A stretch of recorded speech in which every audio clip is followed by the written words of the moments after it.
between business and other segment of society, collaborate with community initiatives seeking to raise standards of health, education, workplace safety, and economic well-being. Now to promote sustainable development in order to preserve and enhance the physical environment while conserving the earth resources. Support peace, security, and rule of law.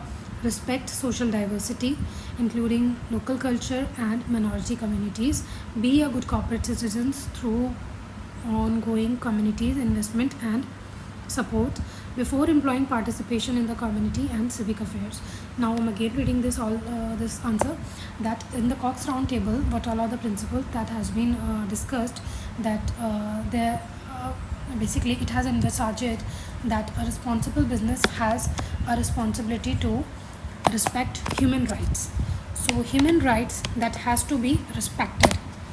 Also democratic institution and promote them wherever practicable, means they need to promote the democratic institutions and also the human right they have to promote here.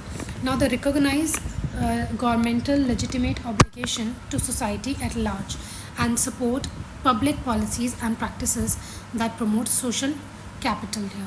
They have to promote harmonious relationship between the business and other segment of the society, means society and business, they have to promote the harmonious relation between these two, because business and societies are basically, if we know that it is connected. Now the collaborate with the community initiative seeking are basically they need to raise standard of health, education, workplace safety, and economic well-being. They have to work in these matters. Also they have to promote sustainable development. We know that sustainable development is very essential in order to preserve and enhance the physical environment while conserving the health resources. We need to also consider the sustainable development of the earth. So promote safety, peace, security, and rule of law. Basically, the general principles which we need to follow as a human being. Also they have discussed this thing. So respect social diversity, including local cultures and minority communities. We have to be a good corporate citizens through ongoing community investments and support for employee participation in the community and civic affairs. So all these things have been discussed in this Cox round table. I think it is clear to you guys. Now we have another question, that is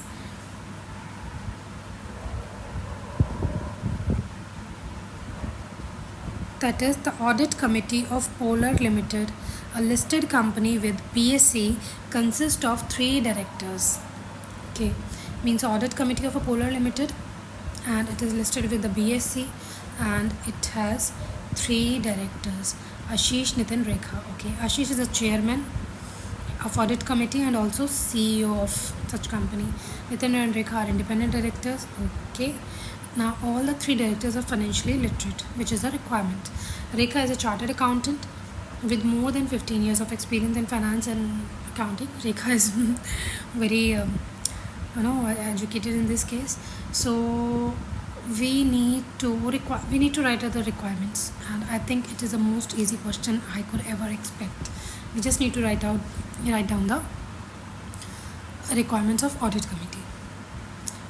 So I think I just read it once, not twice only.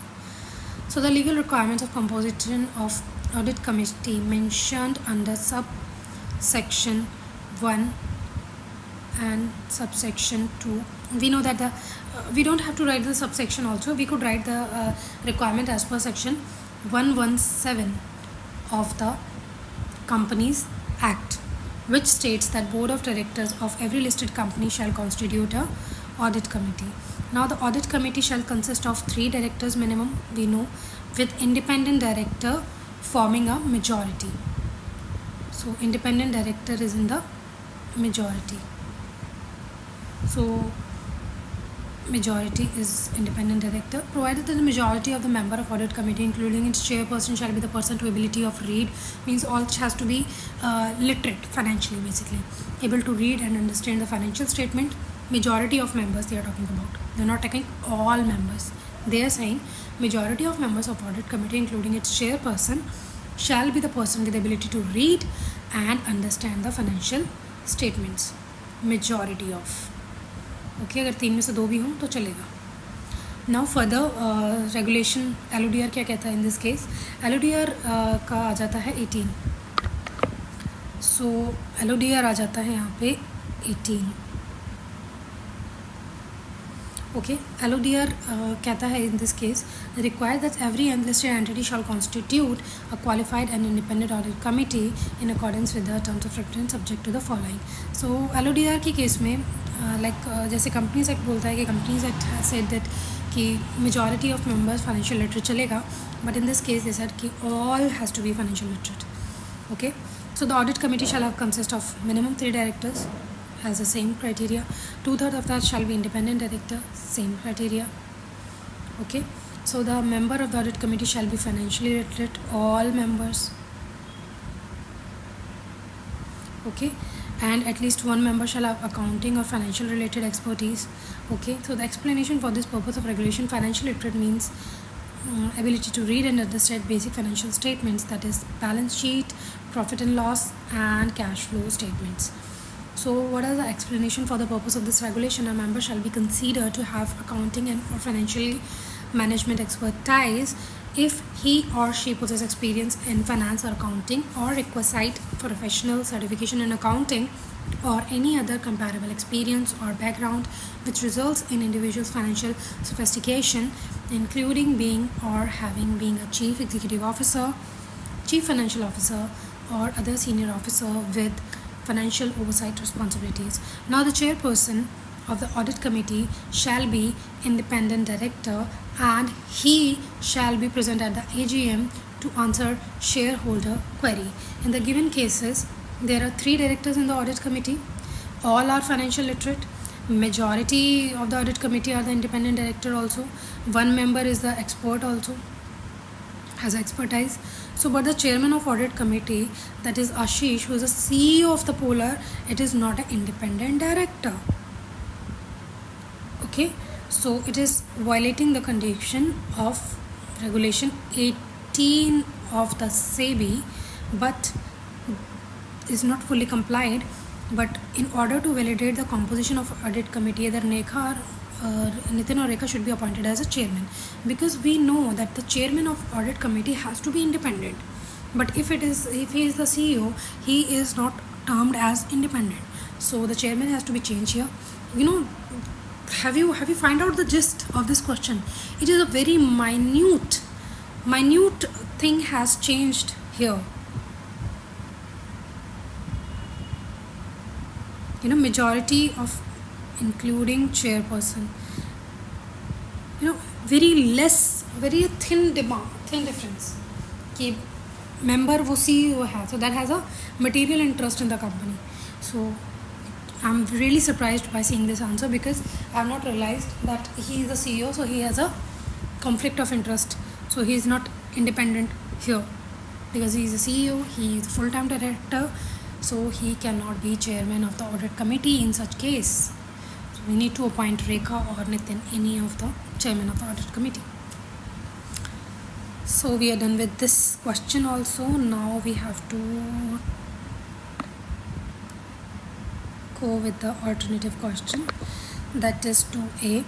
Here KILIP, basically ये जो questions होते हैं, that is where there is a case study, it has just a little more difference, but they want you to answer whole thing, what all are the provisions and what is applicable in this case. So first we need to write out the provision and thereafter fact of this case, or we could do in either case. Okay, so KLIP Travels, basically it is listed in BSE listed company and BSE में listed है. Earlier company is also listed. Arun Kumar is a chairperson. Okay, there has been a majority reshuffle in the company's BOD, several old directors retiring and many new individuals inducted as director. Okay, the chairperson of the company, Arun, is keen to have induction kit to the newly inducted member on the board, but is unsure of its content. Now the company secretary of KLIP prepare the induction kit. We need to answer here director induction kit. This is the answer of this question. Okay, we are reading this again. That is the induction kit. Induction kit basically क्या होता है, एक brief होता है कि what is the paper, what are the things that company has to deal with, what all are the contract, what is the company's business, company कैसे काम करती है, it's all about this. Okay, so an induction kit is generally given to newly inducted director, and it may contain the following information about the company to enable the newly inducted director to familiarize himself about the company and the environment in which it operates. Now the memorandum and article of association of the company with summary of most important provisions. So what are the provisions that is most important? We have to give memorandum and article of association of the company. Now the brief history of the company, that is here. Current business plan, what are the current business plan, what are the market analysis and budget, what are the relevant policies and procedures such as policy for obtaining independent professional advice for directors, what are the protocols that you need to follow, what are the procedures, what are the dress code for board meetings, what are the general meeting dress code, what are the staff, social events, site visits, including involvement of bad partners, press release in the last 1 year, if any, newspaper में नाम छपा है, news छपी है, that we also have the cutting and we need to give it to the inducted director. Copies of recent press cuttings, same. The article containing the company, okay, annual report of the last 3 years, okay, notes on agenda and minutes of the last 6 board meeting. It is something related to fact. You know, there could be a question arise. What is this? So I think to write it. मैं उल्टा बना रही हूँ तो भी ये सीधा ही बन रहा है. So they are saying that notes on agenda and minutes of the 6 last board meetings. Okay, so the notes of board meeting schedule and board meeting committee are schedule, description of board procedures, organization chart. It is so simple, so easy question. Now we have another question that is related to you are a company secretary of XYZ Insurance Company Limited. The board of director of your company requires you to draw up a policy based on the principle spell out of stewardship code for insurers in India. So we need to write here about stewardship code. Steward, we know who is steward. Steward is the basically guardian. So we can write our question answers related to this. So policy of XYZ Limited company based on the principles for stewardship code for insurers. Now the IRDA has issued the guidelines on stewardship code for insurers in India in the form of a set of principles to be adopted by them. Now it requires the insurers to draft a policy. So insurers have to draft a policy here as required as regard their conduct of the general meeting of their investee company to improve their governance. Now the policy shall be duly approved by BOT as an insurance company XYZ Limited Company Limited, Insurance Company Limited. Insurance Company Limited, why it is named insurance? We know that the insurance company has to mention their name, mention insurance in between their name. Insurance Company Limited, you know, Life Insurance Corporation of India, like Max Bupa Health Insurance Company Limited. So we need to write down the basic, specifically business with that name. We cannot write the example insurance company with the name of Priyanka Chaudhary Company Limited. No, Priyanka Chaudhary Insurance Company Limited. That has to be the right way of writing, of referring insurance company. So if we have insurance business, we have a name that indicated such business. That is a requirement. So shall approve a policy in this regard. Now the policy of XYZ Insurance Company Limited shall incorporate the following. What all are the following? That the company discharges its stewardship responsibility and publicly disclose it. Means discharge करना है उनको अपना स्टewardship responsibility और publicly disclose करना है. The company's stewardship responsibility are monitoring and engaging with companies on matters such as strategies, performance, risk, capital structure, corporate governance, including cultural and remunerational. Now, the company manages conflict of interest in fulfilling its stewardship responsibility and publicly disclose it. Now, the company identify and manages conflict of interest with the aim of taking all reasonable steps to put the interest of their clients or beneficiary first. Now, the company monitors its investee company. The company regularly monitors its investee company in regards of its performance, leadership, effectiveness. Investee company in which they are talking about, because they have the amount which they have collected from public. Now they have to invest them somewhere, so they need to monitor this investee company, that are they doing correct thing. So they need to regularly monitor such companies in respect of their performance, leadership, effectiveness, succession planning, corporate governance, reporting, and other parameters. Company nominates directors on board of its investee company for active involvement. Means for active involvement, they can also have the nominate directors on the board of its investee company. Just give me a moment. The board of its investee company. Okay, now the company intervenes in the investee company. The company intervenes when it has concern about investee's company strategy, performance, governance, remuneration, or approach to risk, including those that may arise from social and environmental matter. In case of a non-resolution of company's concern, the company escalates the matter. Okay, in case of non-resolution of company's concern, then the company escalate this matter. Now, the company collaborate with other institutional investors where required to preserve the interest of public policyholders, ultimate investors, and disclose. This is the collaboration. Now, the voting decisions of the company aims to promote the overall growth of investee company and in turns enhance the value of their investors. Now, the voting policy of the company, voting decisions and the rationale is disclosed on its website. Now, the company reports periodically on its stewardship activity. The company also provides a periodically report to its policy holders of how the company has discharged its responsibility.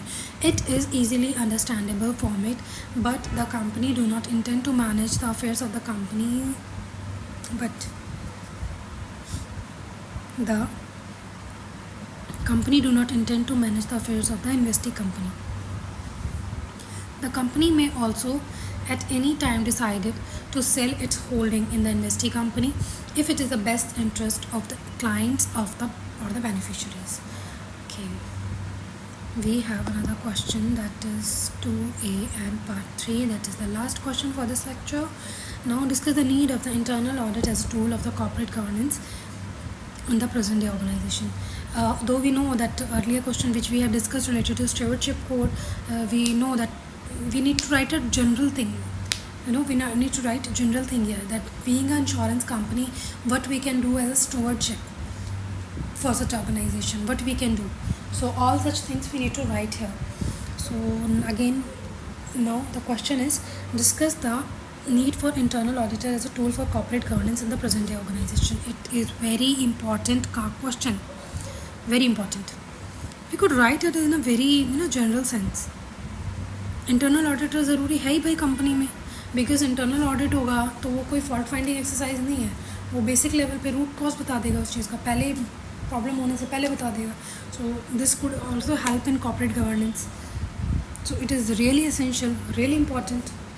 Okay, let's see क्या लिखा है इन्होंने good English में.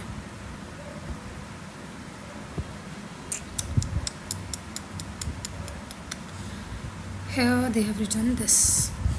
Now, the internal audit as an independent management function which involve a continuous and critical appraisal of the functioning of an entity with a view to suggest improvements thereto. They are basically with a view to suggest improvements. Okay, add value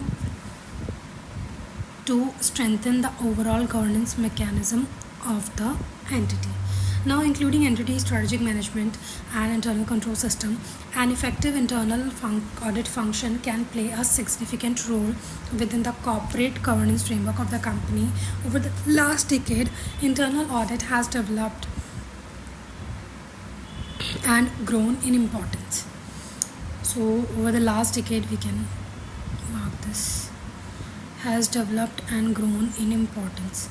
So the efficient internal audit functions provide objective assurance assessment to board and to the audit committee about the adequacy and effectiveness of the process by which risks are identified and prioritized, managed, controlled and mitigated. So it is the important line which we need to mark it here. I'm marking here from the different pen that the efficient internal audit function provide objective assurance assessment to the board and to the audit committee also about the adequacy and effectiveness of the process by which risks are identified and prioritized and managed, control and mitigate. It basically helps the organization and also to the audit committee. In the most countries and the business sectors, internal audit reports professionally to an audit committee. Internal audit report basically to an audit committee and managerially to the chief executive or the CFO. So internal audit is basically an independent and objective appraisal function in support senior management and the management board. Internal activities are performed in diverse legal and cultural environment